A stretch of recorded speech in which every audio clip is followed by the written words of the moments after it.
Takže ahoj všichni, já jsem Nikolinka z Jedna and Slimes a vítám vás z mého dalšího videa.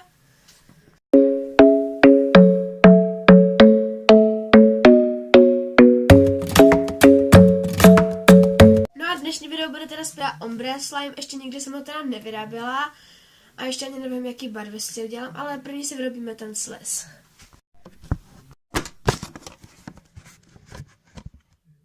Jinak ten ombre slime teda dělám podle Big Store 100. A teda, já jsem tam akorát přidala nějaký věci, aby ten se byl lepší, takže budeme potřebovat nějakou krabičku s víčkem uzavíratelnou, misku, nebo začím to budeme míchat, já se omlouvám, že mám teda špinavou, ale já jsem předtím vyráběla tenhle fialový slime, který je fakt hezký.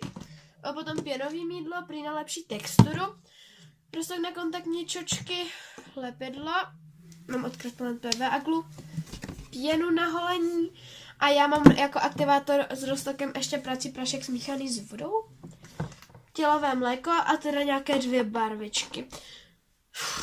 Takže jdeme na to. Vezmeme si misku a lžičku, já se mluvím teda, že jíme fakt špinavou. A do ní dáme teda lepidlo.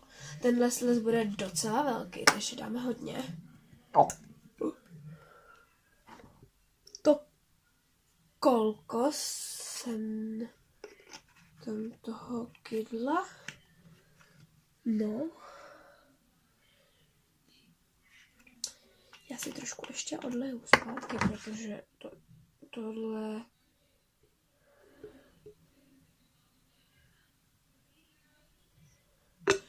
No.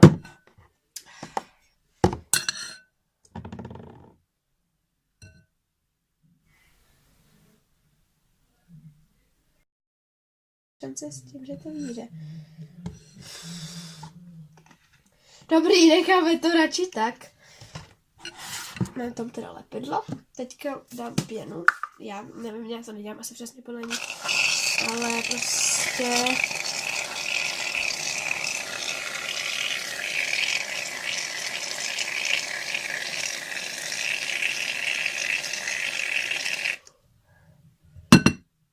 Ten slz je teda nějak extra velký.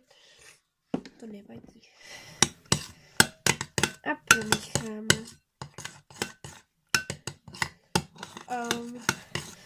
Já jsem dělala jenom jednou zatím takhle bílej slime. Prostě. 3, 4, 5 dám stříku třeba. Protože, nevím, já nechci nějak moc plejtvat tím mýdlem pěnovým, ještě jenom na lepší texturu. Tělové mléko.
Jsem si to myslím dala do krabičky, zbyl mi takovejhle kousek, se kterým něco můžeme teda zkusit potom ještě. A já jsem se teda rozhodla, že i tenhle malinký si obarvím. A tenhle malinký si teda udělám modro, zelený. Protože jsem tam světle modrou a světle zelenou do jedné půlky. Tak. No a ten velký si udělám teda růžovo-žlutý nejspíše. Takže tady máme růžovou a žlutou. No! Pardon, dělala teďka, takže teda ten velký si obarvíme na růžovou a žlutou a ten malej na zelenou a modrou. A já bych teda první zkusil dělat ten malej, co myslíte? Takže jdeme na tu asi nejlepší část. Už jsem to teda nějak zpracovala. A teda nevím, co budu ale dělat s tímhle malým.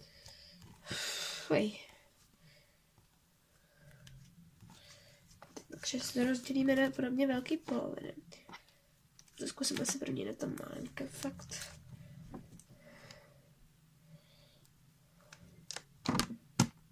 Takže, když jdem do toho trošku barvy. Já nemůžu uvěřit. Tam vážně dávám tu barvu, prostě já do toho dávám barvičky.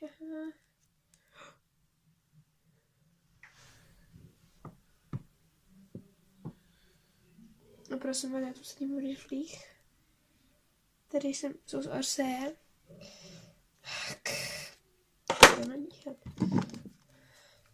Tempery teda barvy je hodně, takže jsem jich tam dala tak málo. Té barvy. Ještě by mě zajímalo, do jaký na tohle krabičky. Tohle se teda natočím na Instagram, jak tohle budu spojovat, takže na to se vy nemůžete těšit. Nebo můžete vlastně, pokud mě sledujete na Instagramu. Jmenuje se tam Nikolinka podtržítko, to je všechno malým, je? Nikolinka podtržítko 101 podtržítko N podtržítko Slimes teda. To nemá, rozlepilo se úplně. Oh my gosh. Takže ta modrá je teda taky krásná. Povedly se mi docela krásný barvičky. Taková modrá, taková zelená. Dobrý, no.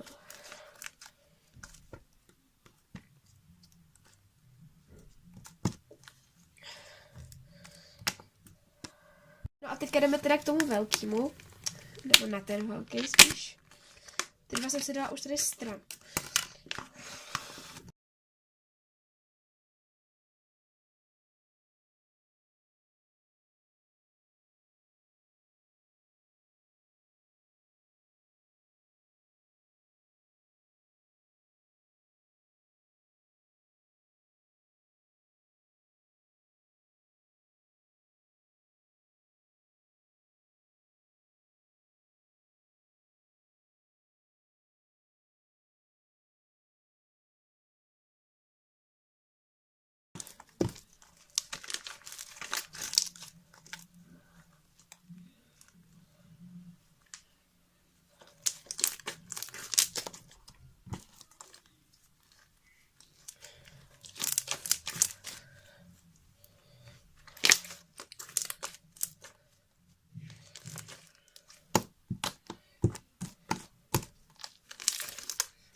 Tak jdeme udělat z tohoto ombračko.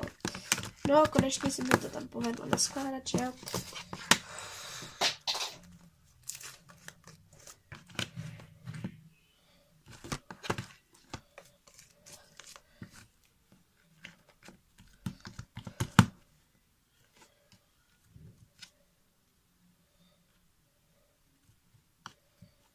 Tak.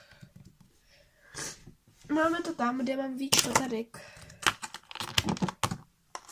No a teda jako, ale musím říct, že to vypadá moc hezky. Tady ze spoda je tažný. No takže tohle by bylo pro dnešní video vše. Pokud chcete ještě vidět, jak smíchám ten zelený a modrý tady ten, ty dva mrňavý, tak se nezapomeňte dívat na můj Instagram. Kde to teda vyjde. A oni to tak šíleně lepí, že to není možný.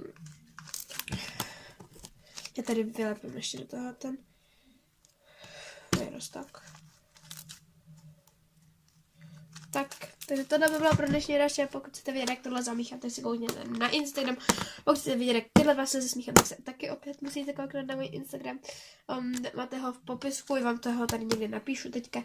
Takže se mějte a čau.